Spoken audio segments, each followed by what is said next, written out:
بسم اللہ الرحمن الرحیم۔ فرمان مصطفیٰ، اے اللہ آل محمد صلی اللہ علیہ وسلم کی روزی کو تنگ کر دے۔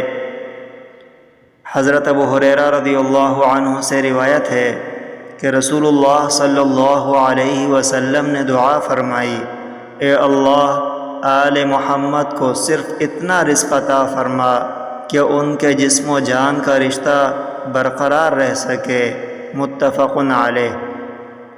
اور ایک دوسری روایت میں ہے بقدر کفاف، یعنی گزارا لائق روزی عطا فرما۔